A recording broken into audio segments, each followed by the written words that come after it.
Hi. A very good morning to all of you, our residents in Pioneer constituency, as well as friends of Pioneer, or should I say also friends living within the Jurong West area, including some of my Facebook friends, because we are powering this live from Frontier Community Club here in Pioneer constituency. And like in every month, we have this regular Connect at Pioneer series, and this month's webinar has been the last webinar for 2021. Yeah, that's right. And you know, we decided to do a topic very important, very close to the hearts of many of you, and of course to my guests today as well as to myself in the area of careers and jobs. And more importantly, as you know, Ministry of Manpower just released their advanced labor market report just last week, and I know next week they're going to release another report, so we can talk a bit about the labor market and how it is. But well, on the whole, I think things are looking a bit brighter. There are still deeply impacted sectors. They are trying to recover. But I thought it's a great opportunity for us this morning, powering this. And if you are watching this, do help like and share this Facebook Live event, so that more of our friends, relatives, even colleagues, and those looking out to enhance their careers can benefit from this morning's session. And in the next hour or so, I'll kick off with handing the mic later to Adrian, our guest speaker for today, and for him to expound on career coaching and careers in general here in Singapore as a leading practitioner in this space. And I urge all of you, because we're going to have a big portion of the live webinar today dedicated to taking many of your questions and really providing some useful answers and practical handles for you to take with you as you prepare at the end of 2021 and going into 2022. And some of you looking at new careers, some of you looking at new opportunities, some of you looking at how to continue to stay employable and employed in your current space, or some of you who may be retrenched or unemployed but looking for new opportunities and looking at how to pivot and transform in this new normal. So again, I now want to introduce our guest speaker for today's live webinar, Adrian Choo. Adrian is a household name. If you are on LinkedIn, do follow us or do follow him as well on LinkedIn, as well as his various social media pages on Facebook, etc. He was just sharing with me earlier. He does a regular Friday morning live stream, so you can, if you want to double click on this and hear more from him, do follow him on his social media as well as LinkedIn pages. And more importantly, Adrian is very passionate about the careers, the jobs, and careers coaching space. Like myself, I'm from the labor movement and also very passionate about the jobs, the labor market, the skills, the training space. So I'm so happy to have him here, coming all the way to Frontier Community Club and powering this morning's webinar. And I hope all of you will benefit from his wisdom and his sharing and his many years of experience in the HR, career, placement, as well as now running his own consultancy and coaching space as CEO and founder of Career Agility International. So on that note, I'll now hand over the time to Adrian, and before I come back later to connect with everyone. Thanks a lot, Patrick. I'll see you in a while. Yeah. Okay. Thanks, Patrick. Now, good morning, everybody. It's great to be here to be able to share some ideas with you.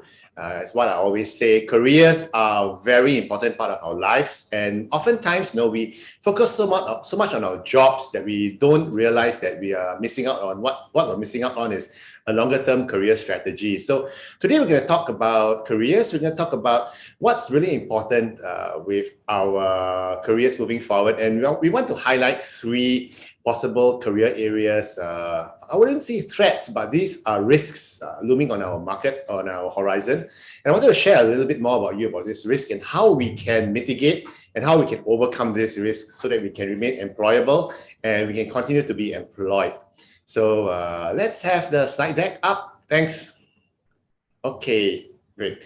So today we're going to talk about becoming career agile and how to stay employable. But it's not just one thing to be employable and employed. It's another thing, because there's no point having a long-lasting career if you're not enjoying it as well. So we want to have a good, happy career and a sustainable career. So today we're going to talk about these things. Quick introduction for myself. let me see, the clicker is not working, but next. Okay, great, thanks. So a little bit introduction about myself. Once again, if you're just joining us, my name is Adrian Choo, and I'm the CEO founder of Career Agility International.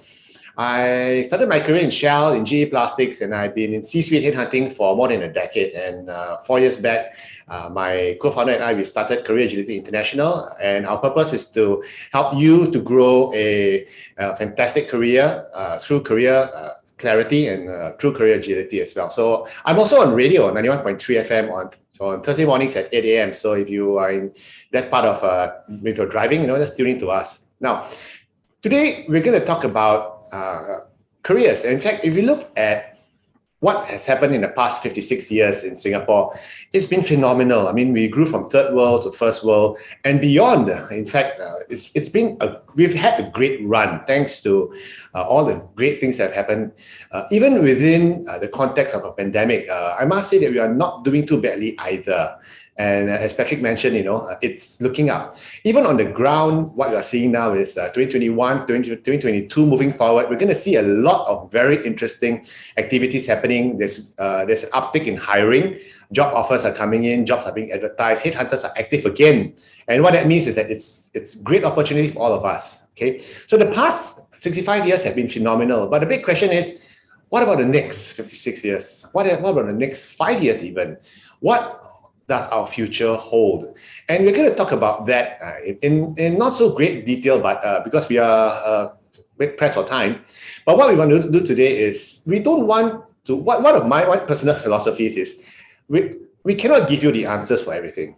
And one thing about us Singaporeans is we always love getting answers because in school, you answer all your questions correctly, you get 100 upon 100, you get an A star for it, right?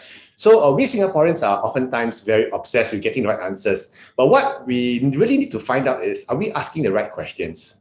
And if you're asking the right questions, that's more important because sometimes if you get the right answer to the wrong question, you're also wrong. So today I want to ask you some tough questions and I want you to ask yourself these tough questions.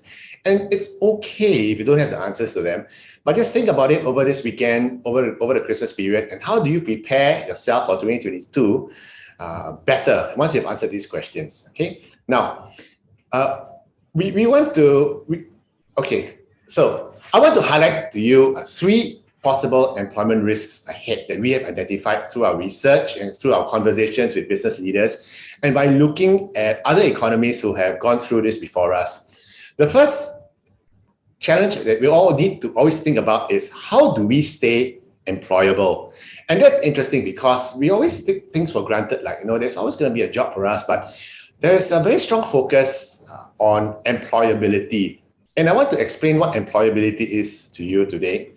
Employability is basically being in demand in the market until the day you wish to stop work, which means that in any point in time in your near future or even in your far future, as long as you want to work, there is a demand for your skill and you can find a marketplace for what you're providing. The downside to it is some of us, the reality is, might be heading towards unemployability. And unemployability basically means also that you go for job interviews and you can't land the jobs. And when you ask them why, your skill set is not up to date or this market doesn't exist anymore. So that is a very dire situation that many of us might accidentally land in if you're not careful. So I want to give you 2 examples of employability and being unemployable. So fictitious character, Nancy, who is a PhD in microbiology, cancer research. You would imagine someone with a PhD would be amazing in terms of landing jobs because she studied so hard all her life, right? But last year, the funding for cancer research dried up. And there was no more interest in the particular area of research which she was specializing in because she's been too niched and too specialized. So what happens then, there are openings available, but not in Singapore, but in China and in the US. So she only has the option of moving up to those 2 places, but she doesn't want to move because she loves Singapore. So what does she have to do now? She cannot do the research which she studied hard to do. So what she's doing now is she's actually giving tuition to primary school students for science. Now that's a very good area to go in, and it's very noble as well, but that's what we call underemployment. So if you're not careful, even though you may be very, very well credentialed, you might run the risk of being unemployable. And another example I want to share with you is about Eddie, the expiring executive. He works in a bank, 35, since he was 20 years in a bank, and he's a loans approval manager. So he's about 45 years old now. He's been doing loans approval for the past 15 years. He admits it's an easy job. I'm cruising and it's fine. I'm very happy here. But the big question is, will that same job be around in 5 years' time? And I asked him, and he said, I don't know. And when I asked him, are there 50-year-old or 55-year-old loan credit managers? And he said, no, not really. A lot of them resigned, a lot of them left. And there are AI technologies that are coming in to replace. So he has skill sets that are expiring, even though they are in demand now. So even the top professionals in the top of their jobs and the top of their game can possibly land themselves into hot water if they are not careful, and they might end up being unemployable. So that's what we want to look out and beware. So question time, ask yourself, with your current skill sets and in your current industry, will you still be employable in the next 5 to 8 years? What happens if your industry evaporates? What happens if your skill sets become obsolete? So that's something which you need to be mindful of, even as we progress our own jobs and progress our own careers. Now, the second issue that we really need to look at is the threat of technological disruption. In today's day and age, AI is coming in and it's replacing so much that one day, we wonder whether or not it's going to replace us totally. And that's an interesting point as well. We often think that an AI cannot replace my job. I'm a school teacher, or I'm in HR. AI cannot replace my job because they must always have an HR manager there. But if you think about it, if AI can replace 20% of the work that you do, the lower value add work, and if there's a team of 5 people in your department, basically the boss can say, hey, productivity, I can remove 1 because AI is going to replace 1. Will you be that one you're going to replace? So AI may not take over your whole job 100%, but AI could take away part of it to the point where you become redundant in a bigger scheme of things. Okay, your skills become obsolete. So that's also another point to note, is this thing about new business models. If you look at before COVID, how Uber, how Grab, how Airbnb came in and basically displaced entire industries. So you have to be mindful, if you're in an industry that can be replaced or displaced, what's in it for you and what steps can you take? And of course, one thing we worry a lot about is skills obsolescence, which means that your skills become obsolete. Suddenly, there's no more demand for it anymore. We once spoke to a computer programmer in a bank, and she's been in that same bank for 35 years. She set up legacy systems. And when we asked her what's her core skill, she said, my core skill is in programming and COBOL. And COBOL is like a 1970s, 80s Fortran type of language, which is not very in use anymore. And she hasn't upgraded her skills in the years. So, are your skill sets becoming obsolete? And that's one question you need to ask yourself. So, question time again. Will the product that you're working on, or the business you're working on, or the service you're providing still be around in 5 to 8 years' time? Can an AI do my job? Can I be replaced? And if the answer is yeah, or part of it can be replaced, what are you going to do about it? And we're going to talk about the solutions in a short while as well. Okay, so ask yourself this very challenging question and take your time to answer it. Now, the third issue which we want to talk about today, which is a very, very real challenge for many of us PMETs in Singapore, is the problem of jobs leakage. And let me explain to you what jobs leakage actually is. Jobs leakage is what happens when a very recent post-COVID phenomenon, okay, which is basically the working from home. All of us have worked from home. Some of us have not even stepped in the office for the past year and a half even. Prior to COVID, when someone told the boss, hey, can I work from home? The boss was saying, that's not possible, it's not going to work. But what COVID has taught us is that you don't really need to be in the office to be productive. In fact, some people are even more productive when they don't go to the office. So the big question is this: with everyone working from home in Singapore, is there even a need for the person to come in to the office at all to work? And as a result, does this person even need to be in Singapore? Because there could be someone overseas who is available and cheaper than you who can do the job without even coming into Singapore. And that's what we call jobs leakage. And in the old days, we used to say that, yeah, no, but I'm doing such a senior level job. There are very few people in Malaysia or in the Philippines who can do my job. Yeah, they might be cheaper, but are they skilled enough? But because of the pandemic, what has happened is that we have had a lot of people who've been retrenched. And when they get retrenched in the countries, like for instance, they're very senior folks in Hong Kong, in Shanghai, in Guangzhou. And they've been retrenched and they went back to their home countries. And they are very talented. And what's happening is that they are applying for jobs that are in Singapore now. And we've seen many of our clients, organizations, they've been hiring these people based in Manila, based in Kuala Lumpur, at local rates to do Singapore jobs. And that's what we call jobs leakage. So can your job be done by someone who's not in Singapore? And that is a big challenge. You know why? Because it's something that cannot be regulated. The government cannot regulate, because in a normal foreign talent coming into Singapore, you can control the numbers by means of an EP, by how many EPs you want to approve, or being very selective. But what we're seeing now is that they don't even need to have any approvals. They can just work overseas into Singapore. And that's where our next level of competition is coming in. Not just for our level, but if you think about it, also for our kids in future. The talent market has gone truly global. So there is a persistent challenge for jobs leakage. And what can you then do about it? So the question you need to ask yourself now, the third question is this. Am I replaceable by a foreign talent? Am I replaceable by an overseas executive who can do my job, who isn't even based in Singapore? And if the answer is yes, then what are you going to do about it? Quick tip is you have to move up the value chain. Okay, you cannot just do the normal work that you're doing now that someone else can do. You're going to think, how can I value add? How can I bring data analytics into this? How can I do AI into this? How can I take on other roles that can add value to me rather than just allowing the company to hire someone from outside?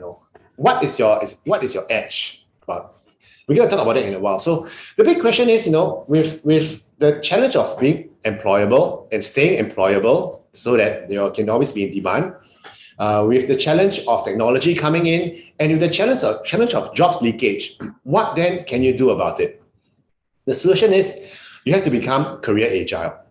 And we've heard of learning agility, we've learned of corporate agility, but on your own, you have to watch over your own career in the longer term and become career agile. And being career agile basically means that you're able to anticipate and respond to opportunities and threats in the market in order to enjoy a sustainable and satisfied career. It's a skill which you need to pick up and learn in order to enjoy the sustained career that all of us want to aspire towards. And why do we want to be career agile? Because basically, if you are a career agile worker, if you are career agile, you will enjoy long-term employability. Because as the market shifts, you're able to pick up new skills and you're able to stay relevant. I'm going to delve into that a little bit more in the next couple of slides. So long-term employability all the way to the point where you want to start working, it's important for you to be career agile. There's also the issue of career resilience, because if you're career agile, when bad things happen, when a company downsizes, or when there are new challenges or new technologies, you're able to adapt to it and become resilient to the system shocks that are going to come in to hit you. And of course, a career agile person, as a result of it, achieves career happiness because he is confident in himself, he's confident in his skill sets, and he's confident that he can move along and move ahead no matter what pops up. Okay, so that is why we are very, very focusing on career agility. Now, how do you then become career agile? Before we go there, I want to share with you a very simple thought experiment, in fact, an idea. Staying relevant in the job market, if you think about it, is basically economics 101, simple economics 101, which is the demand and the supply of what? Of skills, okay? Where is the demand for skills in the market coming from? Face it, if there's no demand for your skill, you're not going to get employed, period. So what if you're able to fix fax machines, or you're the best pager repairman? No one's using fax machines or pagers anymore, right? So there's no demand for that skill. So what if you know how to fix and repair or build printing magazine printing machines. No, people are not buying magazines anymore. So is there a demand for your skill? So in order to stay relevant, you need to know where the demand is, and you also need to know what the supply of your skills are. Okay, sorry, skip. So you need to be able to know the market. Where are the trends coming from? Look for gaps. Where is the future demand of the skills going to come from? Okay, and then do you have the skills to supply into that demand? Because there could be a huge demand for data analysts in Singapore, but if you don't have the skills there, or if there's a huge demand for digital marketing, and if you do not have the skills to get there, you're going to be irrelevant. So you need to know what are the skills you're supplying. So what are your gaps? Do you need to train up? Do you need to skill up for it? And when there's a market demand for a skill and it matches the supply of the skill, that's when you become employed. That's when you become relevant to the market. So ask yourself another set of questions. Do I have the skills that can fit into the market demand? But not just for today's market demand, but for future market demand, 5 years down the road, 10 years down the road. And the market demand will always shift. How can I then move along with it to make myself even more relevant as the market shifts? Once again, you do it by being career agile. So how then do we become career agile, you might ask? Know your market. Where is the demand coming from? And then know your supply. What are skills you're providing? I'll go into a bit more detail. It's all about skills. You need to know what the future skills and the knowledge is needed in the coming years ahead. How do you do that? Look at trends. If you're in banking and you are the bank branch manager, or if you are the bank teller, you know that it's going to move entirely to a very much online banking presence. Do you want to stay in that at the branch level? Because there are going to be fewer and fewer branches. So if you look at the trends, what can I do about those trends? Will the trends help me or will they hinder me? Next, seek advice. Ask your seniors, ask the people who are in the industry, what's happening? What are the skills that I really need right now? If a headhunter or recruiter calls you up, ask him what's in demand? What are your clients looking for? Find out what those skills are and try to skill up in it. And of course, do your research.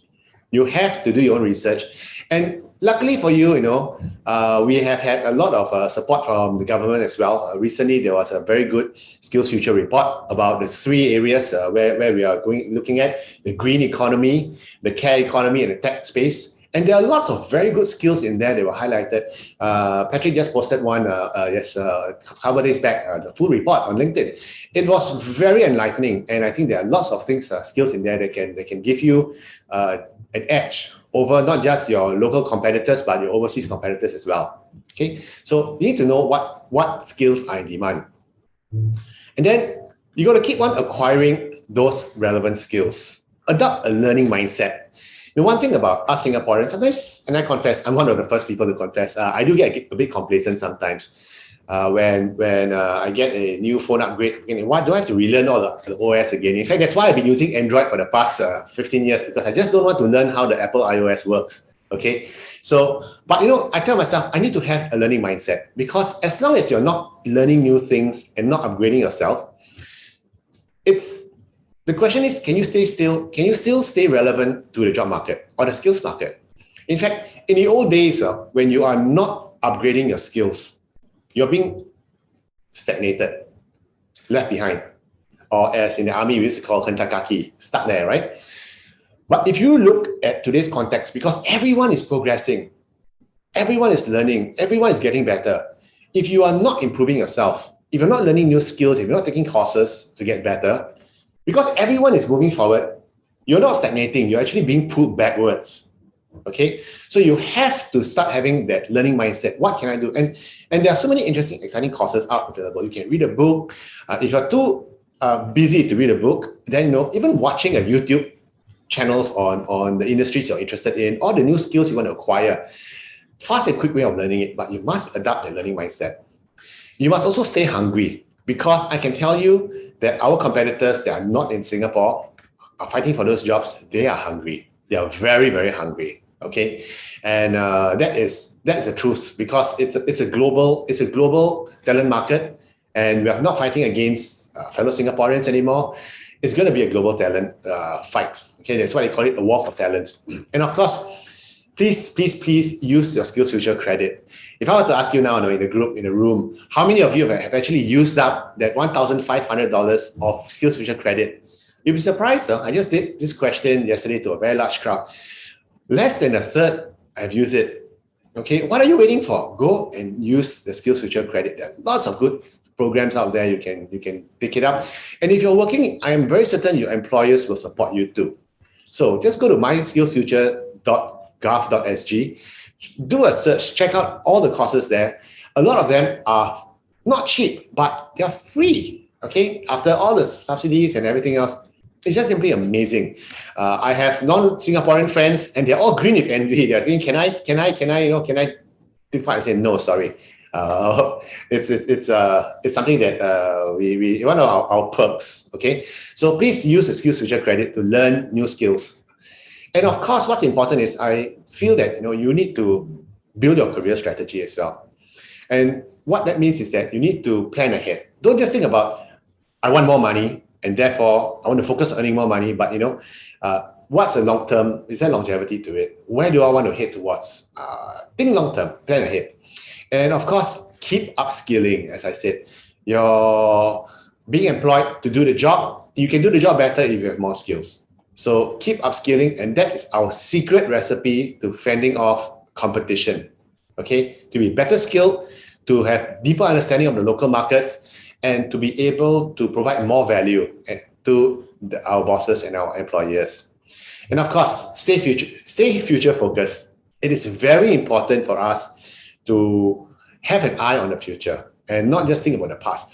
And also, because of this, don't think so much about, in my past 10, 15 years, I was in this sector, therefore I must stay in this sector for the next 10, 15 years. That your sector may not be around. So you need to have a very realistic view on your entire career strategy. Okay, where do I go? Because if you think about it, the official retirement age now is 60, 65, 68, 70, and the ball and the goalposts will keep moving. As we get healthier, we get stronger, and we live longer, it'll just continue moving up. 75 even, we never know. Okay.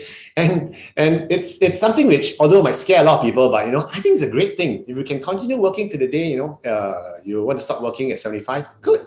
If you want to retire at 55 or 50, good. But if you have a career strategy, I can guarantee you're going to retire happier. Okay, so our careers are very important to us, and therefore, in conclusion, what we want to share with you today is think about longevity. Think about skills. Think about how do we upgrade ourselves? How do we stay relevant to the market that is changing so quickly? Okay. But even as we are thinking about our careers, I want you to not forget the other elements in our life. And one of my mentors, very early in my career, when I first started work, one of my mentors told me this. She saw me working so hard in the office, and she said, "Look, your life, Adrian, in life, we have three balls that we are juggling all the time.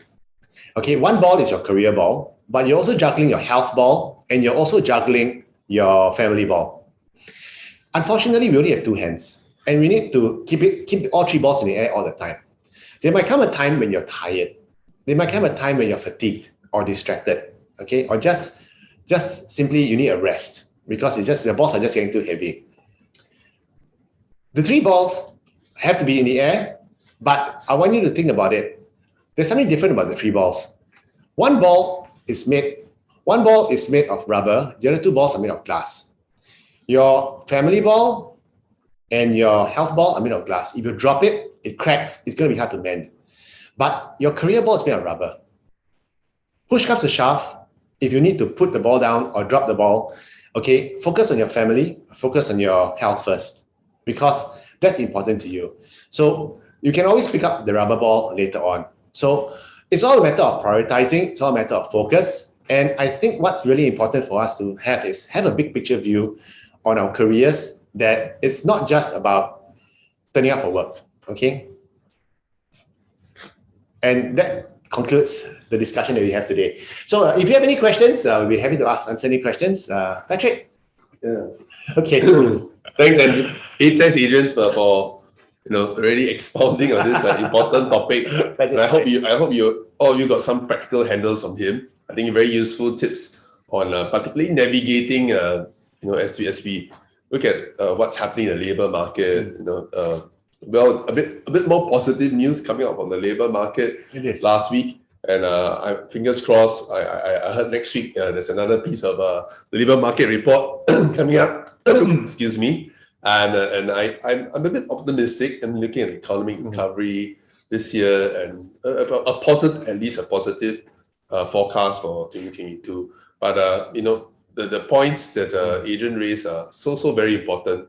Us having to not just looking at the various ecosystems or the job market or your employer or the various fundings, but really ourselves, how we have that growth mindset and embrace all these new skills, new in-demand skills, and of course the opportunities. Not easy, not easy. It's not easy. As I was just sharing, Adrian, I went for some skills future programs in the last 2 years because I've been operating in some space. You started off with this program where I did in fintech. Because me looking after the unions in the banking and financial sector space, pick up some tips. So I jumped on bandwagon together with some of our union leaders to undertake a fintech foundation program. Oh wow! And a 3-day program. And trust me, it opened my eyes.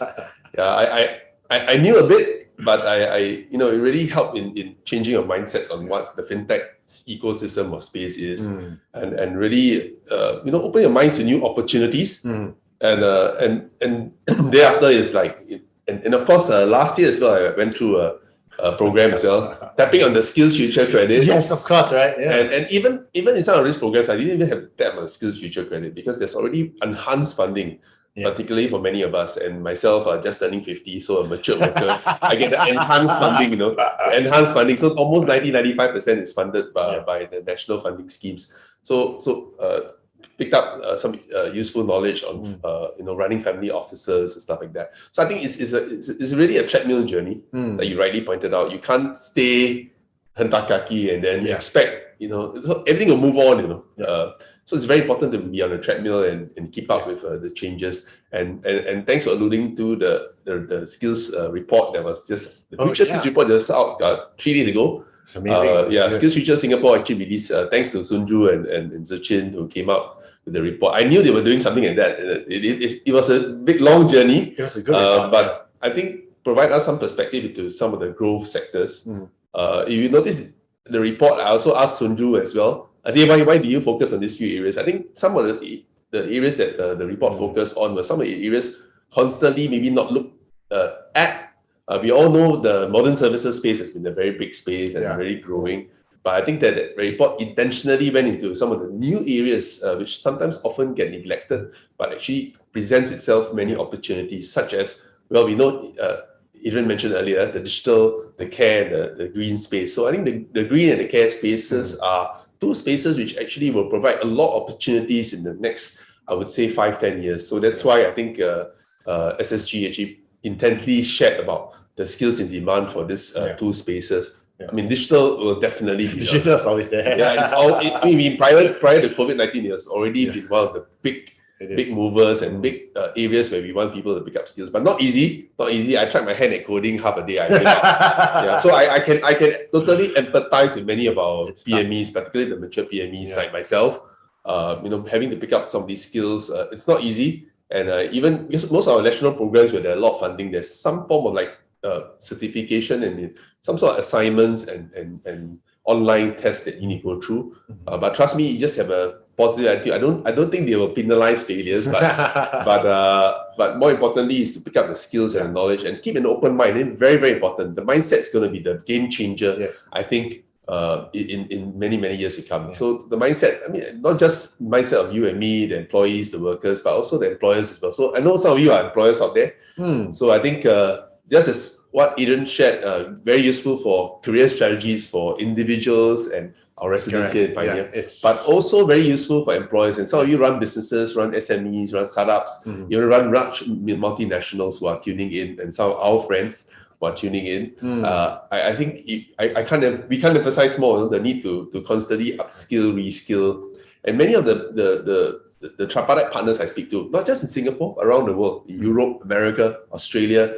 even in ASEAN, in Asia, all of them are really, keep reiterating, to me that they are also trying to ensure that their workers, their people stay, actively employed and employable through skills upgrading and training. Because they also recognize and the report that we just flashed out a couple of days ago, the Future Skills Report, it's not something new. Many other countries that are already doing it. I know Australia has done it, because after I shared it on LinkedIn, a few of our Australian friends came and said, "Oh, we also did this analysis on the care sector and the fintech sector, etc." So I think there's a lot of different jurisdictions looking at how to help steer and signal their countrymen and of course their workers into the right spaces so that they can continue to stay employable. True. And it's going to be all about global competition for talent. That's right. Because the sad truth of it is, if the employers cannot find a talent in Singapore, and if they're not allowed to hire foreigners in, they're going to pack up and go. Yeah, that's right. So the world is flat and starts getting flatter. It's getting flatter, particularly COVID-19 and well, I wouldn't say it's a war on talent, but definitely, as you know, we have an aging population in Singapore. Unfortunately, we still have very low fertility rates, and it doesn't help. We are burning candles at both ends. So therefore, we have that many of us here in Singapore. That's I think very, very important for us to so every one of us very, very important. We're going to be the focus or the most valued asset of our country. So therefore, that's why your careers and of course jobs are most important. Of course, in different fields, in different crafts, in different industries. So we each play our part and role. But I think the key is to be the best in whatever space that you're in. I think that's key. Yeah. So I know we are going to leave about 20 minutes for the Q&A segment, and actually, as part of the pre-publicity for today's Connect Pioneer series with Adrian, we actually had a QR code on the poster, and we invited those to field questions. So 5 of you fortunate residents of Pioneer who have fielded questions, we have selected 5 of your questions because your questions are very good. So I'm going to ask those questions. It's on my mobile. It's been posted on my WhatsApp, and Adrian has so kindly donated 5 copies. Yeah, autograph copies. He even autographed today's date. In there. Career Crossroads, a headhunter's guide to career strategy. So congratulations to the 5 of you. I'm going to read your names out in your questions for Adrian to answer. But more importantly, we'll get this book to you, the 5 of you. We'll contact you because we have your details. So I'll just fire off the 5 questions. And I know some of you still have questions, and their questions are coming in as well. Continue to post them on the comments page where possible. I'll try to check mine, my Facebook page, but otherwise post them on the Pioneer Community Facebook as comments. And for those who have just tuned in, continue to like and share this live webinar. And if you have missed the first part, I think you've missed quite a bit, but not to worry, you can still hear the latter half, but you can always do a watch party and rewatch the whole thing again. That's right. Technology. And well, I just hit the first question first. Okay. From one of our Pioneer residents, Lei Chun, remember, collect a book when we contact you. Hi, Lei Chun. The very, very first question, very, very important, very realistic, very practical, very down to earth. How to earn more? How to earn more money? Money not enough, right? Okay, which is really good because I think the desire to earn more means that you have the desire to drive harder as well. And the simple answer to that is, number one, try to get promoted. That's one way of doing it. Or join another company which is paying a bit more. But the essence of it, if you roll back, how do I earn more is how do I create more value for the company? That's right. How do I bring more value to the table? Because no one's going to just pay you more for doing the same thing, same level of work. Just because you're sitting there in a job for 5 years, I want a raise, right? So how am I going to bring more value? And one of the ways, once again, and I sound very naggy about this, skills upgrading, isn't it? Be more relevant, if you're better talented, if you're better skilled at what you do, you already have the skills, but are you deep skilled? Are you really good at it? Take courses, learn more, observe people more. And the other way of earning more as well is to take on more responsibilities. You look at your colleagues, can I expand? What are the things I can do? And it's really important to know that earning more is not an entitlement. You have to work for it. And, I think Adrian brought up a very, very good point. Well, I think these days employers I speak to, at the least, and many of them that are engaged, they are looking for people who are very keen learners. Yeah. Because the half-life of skills is getting shorter, about 5 years. So I think employers today, they want to see attitude, they want to see aptitude in certain aspects as well. But more importantly, the willingness to try new things, to learn, and a very eager learner. I think it's going to be the order of the day, including landing yourself in a job. I think in the job interviews that I conduct myself as well as engage with employers, they really want to see people with a positive enthusiasm to want to learn and pick up new skills and knowledge. True. Yeah. In fact, I think one of the important things about wanting to earn more is that you also have to come out of your comfort zone. If you're always if you've been in the same company for 15 years doing the same thing every day out, and you want to earn more, one of the ways is maybe the opportunity might be external, but then again, do you have the skills that the market demands externally? And it might entail you having to pick up new skills, taking on a bigger portfolio, a bigger team, and that entails you coming out of your comfort zone. So you probably have to figure out, if I want to earn more, what do I need to do? Do I need to upskill? Do I need to come out of my comfort zone and adopt the learning mindset and improve? Yeah. So in summary, add value, even better, create value. Yeah. Of course, through personal skills and mastery. Yes. Thanks for that, Adrian. And we go to the next question from Yu Ping. Slightly longer, but important as well, because she was affected by the pandemic in the last 18 months. I lost my job in the pandemic. Well, but she managed to find a job, and my current pay is 40% of my previous pay. So she managed to find another new job. How should I move forward and rebuild my career, Yu Ping? Okay. Sorry to hear that you lost a job in the pandemic. A lot of us actually got hit by that road bump.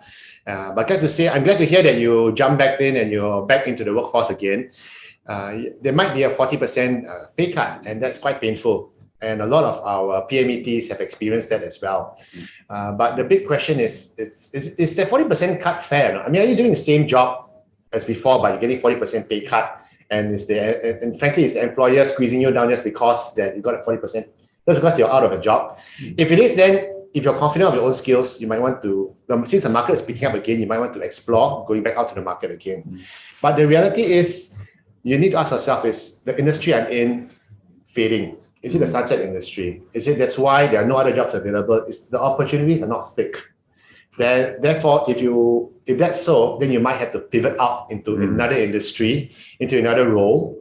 And once again, that entails skills upgrading, that entails coming out of a comfort zone and persevering. And I think one of the things you need to do is you need to have that mental resilience that I still got a long way to go.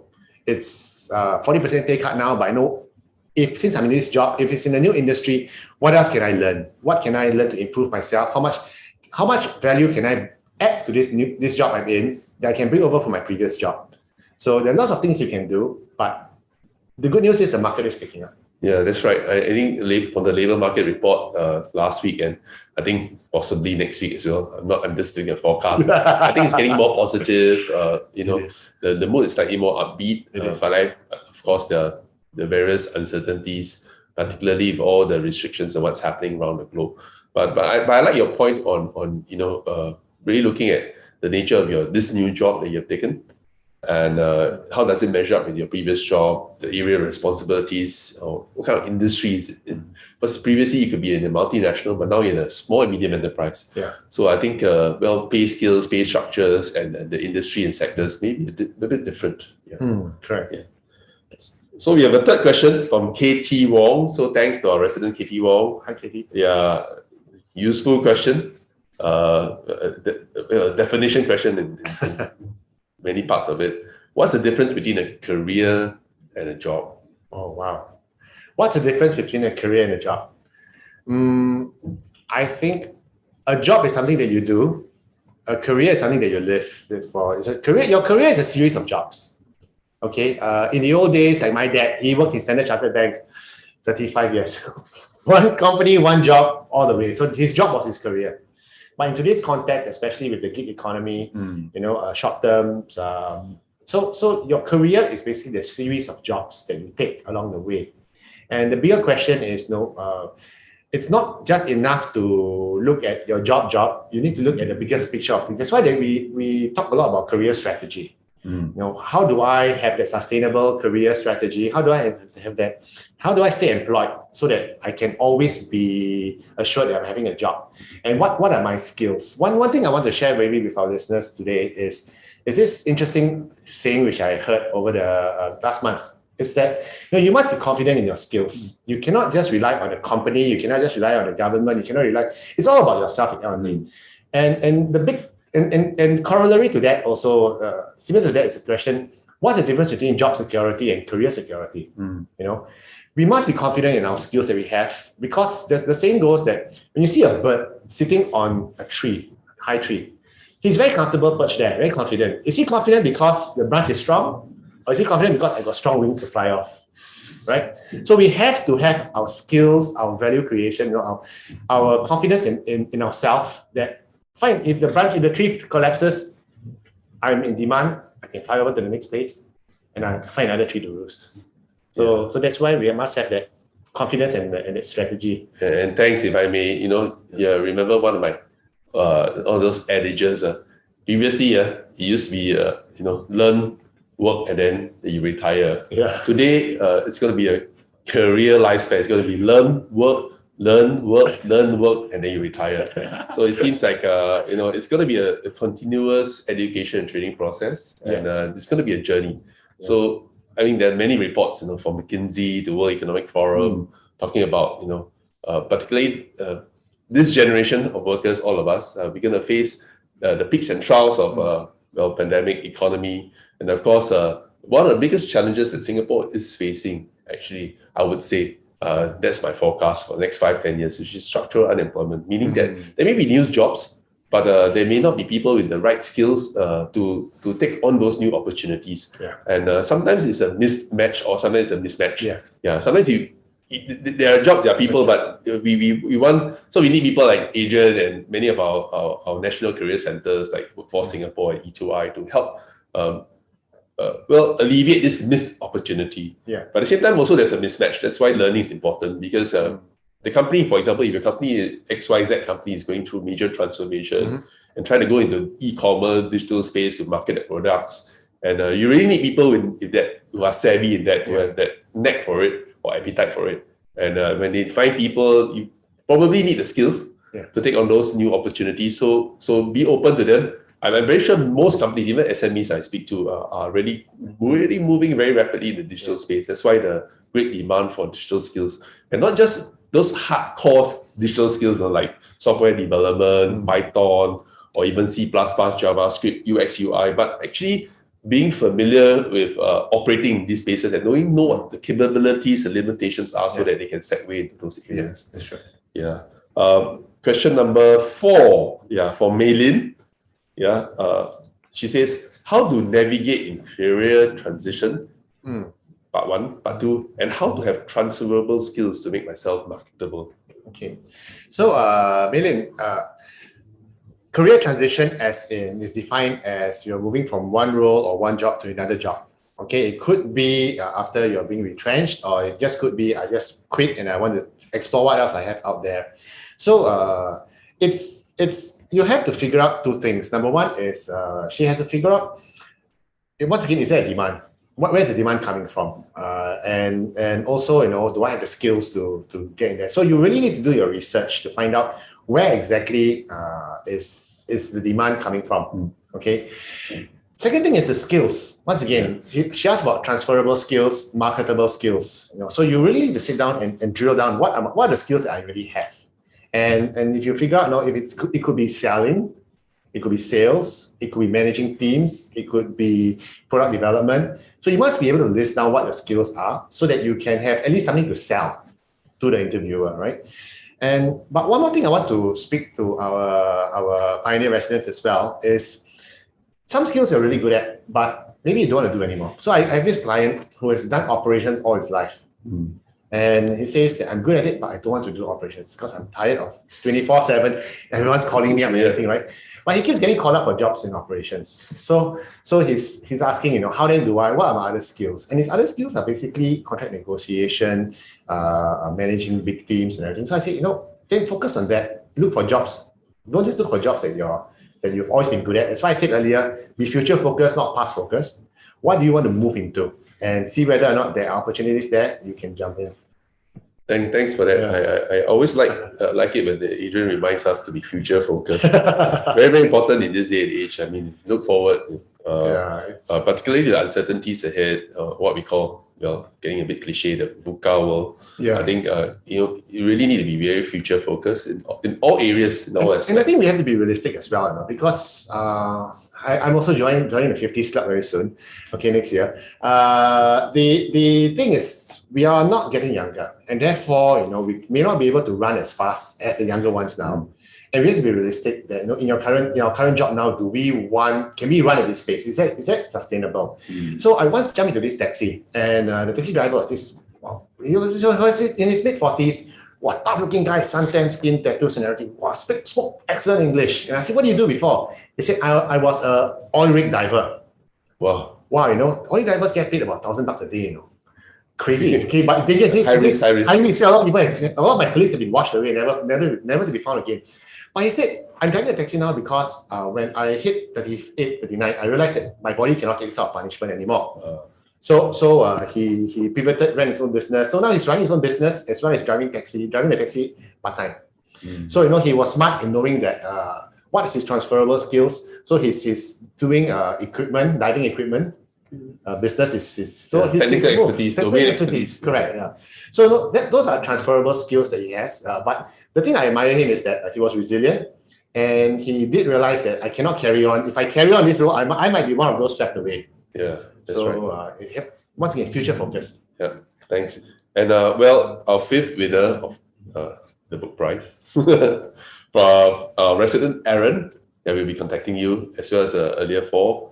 The fifth question from our 5 residents who have won prizes for themselves for filing very, very great questions. Aaron says, I'm a mid-career professional and thinking of pivoting to other industries for more exposure. How would you recommend I rebrand and market myself to prospective employers? Okay. And I think it's important that if you're a mid-career professional, that you review your career and be agile enough to pivot into a new industry or new role, like what is doing, which is fantastic. I think even before you talk about rebranding and repositioning yourself, I think you need to do a lot of homework about what the industry is. Because I know individuals who are in their mid-30s, late 30s, who have tried to repivot into something else. They took a course in UI UX. And after they graduated 6 months with the UI UX certification, they suddenly realized that actually I'm not that good at this. Or if they're okay, they suddenly find themselves competing with the young fresh grads who grew up with Photoshop and everything. And they cannot compete, and it's difficult. And they realize that, and they find that it's not an area they wanted to be in. So they had to reboot, everything again. So our advice is always, if you want to do a mid-career pivot, do your research, talk to the people in the space, find out whether or not it's something that you really want to do. And once again, it's a long-term commitment into that space if you want to reinvent. But the other advice I want to give to our listeners as well is don't pivot too far away. Do something that's related. For instance, if you're in supply chain and if you take up a data analytics course, don't wake up the next morning when you graduate and go, I want to be a data analyst. No. How can data analytics help you in your supply chain work? And look for a role in supply chain with the data analytics element. So don't be too adventurous to do 100% flip. Okay, how can this new courses augment? And that will make you, once again, a better skilled person, and maybe you can ask for more money even after that. Yeah. Well, actually, that's a good reminder, because I also speak to many of our professionals, manager executives. Some of them through redundancy or been doing the same thing for many years, wanted a change, and wanted to pivot, or mostly mid-career professionals, and wanted to try a new industry. We also tell them, and they also realize that, as what Adrian mentioned, firstly, look at within the industry, but there are different jobs and different type of jobs within the same industry. then if really all else fails, move to an adjacent industry. Yeah. And then you'd be surprised. For example, you may be in the financial sector.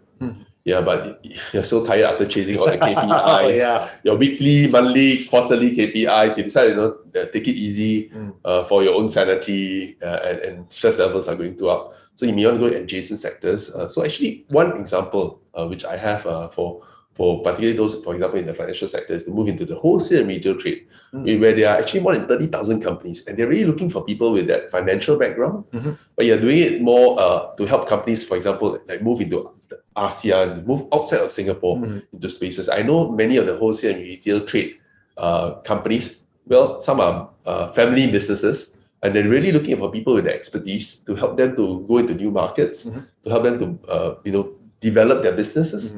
And of course, with e-commerce, in the financial sector, most of them are very, very savvy in the digital space. So how to reinvent their businesses in the wholesale retail trade, to push into new areas and new products and innovate themselves.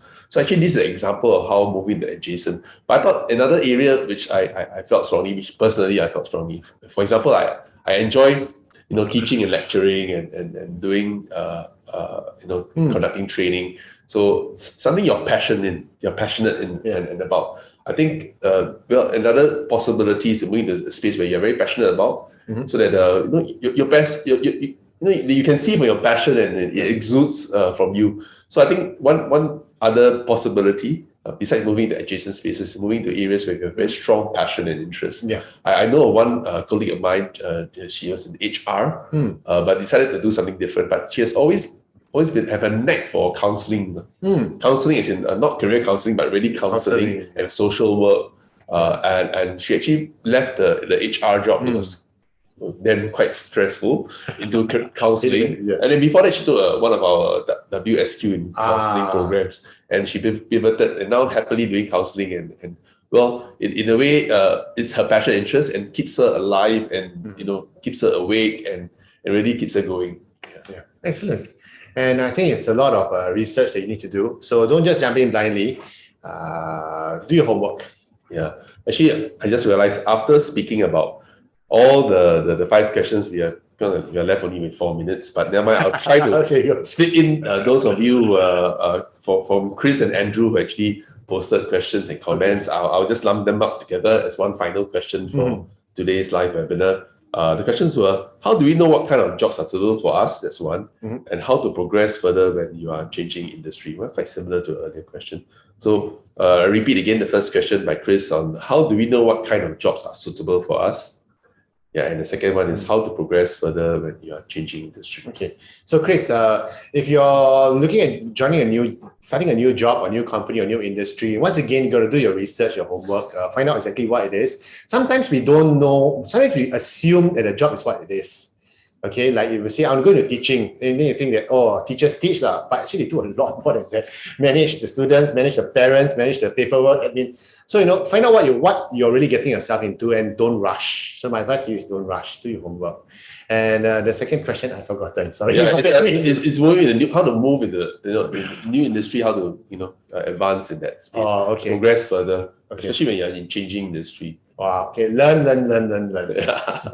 learn from your seniors. Learn from the people around you. Keep an open mind, learning mindset, and see what are the skills needed in that space. Once again, go for all the skills upgrading courses. And just to augment to what Adrian shared, I'm also quite enthusiastic about this space. I think it's important to stay connected with the industry or the networks. Yeah. I know some of you out there maybe may have left because COVID-19 or because of carrying responsibilities back home, could be elderly parents, grandparents, or even children, and wanting to rejoin back. So I really urge all of you, if you are taking a bold step to move out for a short period of time in the interim, do stay connected in the industry. And then there are many of these industry associations and networks that we have. I know the labor movement is quite active in this space. We partner with many of professional guilds and associations, and I think important for you to be part of these associations and guilds so that you stay connected with the industry, or even to join those industry associations to find out more about the industry before you jump on the bandwagon. And I think that will help you give a good perspective and literally hearing from the horse's mouth, like what Adrian mentioned, someone who's an expert in the area. Just grab him and just drag him in. Ask him questions. So with that, we come to almost the end of today's session, and join me to say a big thank you to Adrian Choo, career strategist. He has many hats lah. But whatever it is, he's there to tune into his channel and of course be connected with him on LinkedIn and his Facebook as well as other social media handles. And for all our Pioneer residents, for your questions, for watching this and for watching the delayed telecast of this, thank you, and I hope you found it useful and beneficial. And we wanted, in a way, to sell a bit of Goyo and advertise, because as you know, this Connect Pioneer series is a monthly webinar which we have started ever since late last year because of COVID-19 pandemic and all the safe management measures. We can't do large-scale events, big conferences, but we're gradually trying to pivot and trying to do more hybrid kind of events. Look forward to them in 2022. We won't let the cat out of the bag, but we just wanted to share some of the upcoming webinars and sessions. So these are some of the more local community events as we come to the year end. So a bit of koyok selling and do tune in. The QR codes are there. I've also pumped them on my Facebook community page as well as our Pioneer Community Facebook page. So do stay connected and do join us for those events, entertainment, with family, with friends, with neighbors, get together, be part of the community. I think very, very important, particularly during this pandemic, to stay united and to stay connected. Very, very important. Indeed. And with some of these activities, do join us. We have a whole series of activities for the family, for the elderly, as well as many of you who will find our Connect Pioneer as well as other of our events useful. And one last, I think there's one last slide. Oh yes, there are some more programs. Yeah, we're running a jobs and skills fair.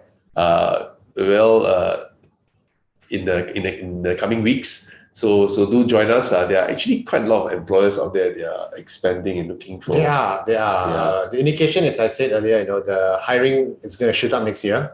So what's important is for all our Singaporeans to get ready for the hiring spree that's coming up ahead.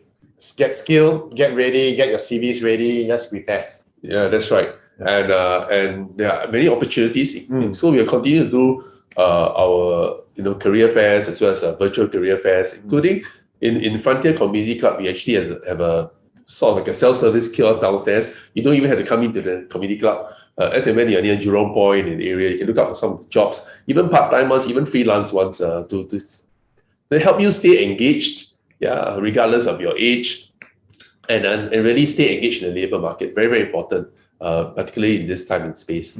And with that, final slide, do give us your feedback on what you hope to see, or the topics or the table topics you hope to hear from us in the coming Connect Pioneer series in 2022. As you know, we do it monthly, so we've done quite a bit this year on a wide spectrum of topics. From family issues, to aquaponics, to last month where we got Kenneth and the McDonald's team here to share about the McDonald's and how it pivoted and handled crisis as an employer as well. Wow. Yeah. Okay. So Kenneth came aboard and shared, and it was nice. Once you were doing the webinar last month, he actually shared about some of the greening initiatives or the sustainability initiatives by McDonald's. Wow. Okay. And he gave us a sneak peek that they're kind of like removing straws. Because there was a question from our audience to say, what is McDonald's still using straws? So I just discovered, because last week I ordered a drink at McDonald's, iced Milo, and I realized, No straw. no more straws. No, the transparent lid with that opening where we consume most of our coffee from the outlets from. And I think most of the F&B, especially drinks providers, are gradually moving away from straws or some paper straws, but moving away from straws and having those lids, especially custom for drinking off the cup. Yeah, exactly. But on that note, stay connected with us through our Connect Pioneer series. You get the latest, information like from us today, as well as give you some practical handles as we navigate through these turbulent times, and of course a very, very positive note as we move into the end of 2021 and into 2022. And on that note, thanks again, Adrian. Pleasure's mine. Always happy to catch up with you, and have a great week ahead for all the listeners and viewers out there. And have a Merry Christmas and a great New Year in 2022. Lovely. Thanks a lot.